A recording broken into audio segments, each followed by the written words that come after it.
Christmas ആഘോഷങ്ങളെപ്പോലും കടന്നാക്രമിക്കുന്ന അവസ്ഥ നമ്മെയാകെ അസ്വസ്ഥരാക്കുകയാണ്.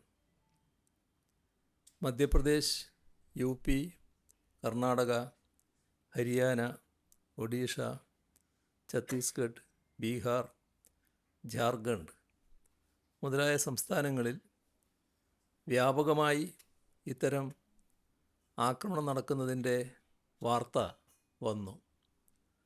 സംഘപരിവാർ ശക്തികളാണ് എല്ലാ ആക്രമണങ്ങൾക്കും പിന്നിൽ. ഉത്തർപ്രദേശ് സർക്കാർ ക്രിസ്മസ് അവധി തന്നെ റദ്ദാക്കി. അന്ന് മുൻ പ്രധാനമന്ത്രി വാജ്പേയിയുടെ ജന്മദിനം ആഘോഷിക്കാനാണ് നിർദ്ദേശം. ഈ ദിവസം വിദ്യാർത്ഥികളുടെ ഹാജർ നിർബന്ധമാക്കുകയും ചെയ്തു.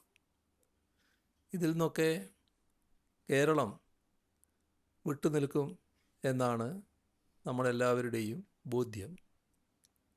എന്നാൽ ആ ബോധ്യത്തെ ഇല്ലാതാക്കാനുള്ള ശ്രമങ്ങൾ ഉണ്ടാകുന്നു. സംസ്ഥാനത്തെ തപാൽ ഓഫീസുകളിലെ ക്രിസ്മസ് പുതുവത്സരാഘോഷ പരിപാടിയിൽ ഗണഗീതം പാടണമെന്ന് BMS യൂണിയൻ്റെ ആവശ്യം ഉയർന്നു. ഇതിനെതിരെ പ്രതിഷേധം വന്നതോടെ ജീവനക്കാരുടെ കൂട്ടായ്മകൾ പോസ്റ്റ് ഓഫീസുകളിൽ നടത്താനിരുന്ന ക്രിസ്മസ് ആഘോഷം തന്നെ റദ്ദാക്കാൻ ചീഫ് പോസ്റ്റ് മാസ്റ്റർ ജനറൽ തീരുമാനിച്ചു അത്രേ. പാലക്കാട് പുതുശ്ശേരിയിൽ കുട്ടികൾ അടങ്ങുന്ന കരോൾ സംഘത്തിന് നേരെ സംഘപരിവാർ അക്രമമുണ്ടായി. ഈ അക്രമി സംഘത്തെ ന്യായീകരിച്ചാണ് BJP നേതാക്കൾ രംഗത്ത് വന്നത്.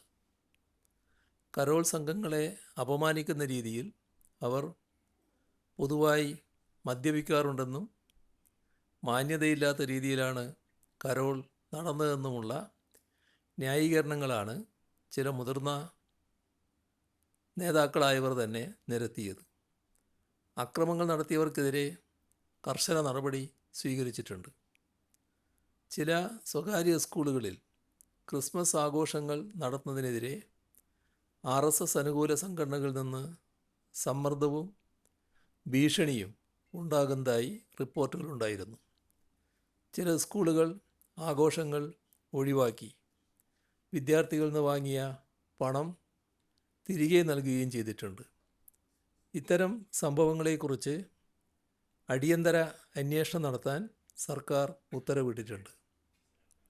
ആഘോഷങ്ങൾ നടത്തുന്നവർക്കെതിരെയും മതപരമായ വിവേചനം കാട്ടുന്ന സ്കൂളുകൾക്കെതിരെയും കർശന നടപടിയുണ്ടാകും എന്ന് മുന്നറിയിപ്പും നൽകിയിട്ടുണ്ട്.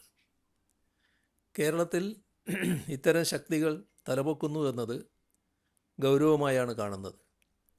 ഭരണഘടന അനുവദിച്ചു നൽകുന്ന മൗലികാവകാശങ്ങൾക്കെതിരെയുള്ള ഒരു കടന്നുകയറ്റത്തെയും അംഗീകരിക്കാൻ കഴിയില്ല. രാജ്യത്തിൻ്റെ ബഹുസ്വരതയോടും സഹവർത്തിത്വത്തോടും വിപ്രതിപത്തി വെച്ച് പുലർത്തുന്ന കൂട്ടരാണ് സംഘപരിവാർ. കഴിഞ്ഞ വർഷം ഇതേ സമയത്ത് ക്രിസ്മസിന് കേക്കും കൊണ്ട് ക്രൈസ്തവ ഭവനങ്ങളിലും ആരാധനാലയങ്ങളിലും സന്ദർശനം നടത്തിയവരാണ് ഇപ്പോൾ ക്രിസ്മസ് കരോൾ സംഘത്തെ ആക്രമിക്കാൻ തയ്യാറാകുന്നത്. 2025 ഏപ്രിൽ 4 RSSൻ്റെ മുഖപത്രമായ ഓർഗനൈസറിൽ ക്രിസ്ത്യൻ സഭകളുടെ സ്വത്തിനെ പരാമർശിച്ചുള്ള ലേഖനം പ്രത്യക്ഷപ്പെട്ടതും RSSൻ്റെ ഉള്ളിലിരിപ്പ് കാട്ടിത്തന്ന സംഭവമായിരുന്നു.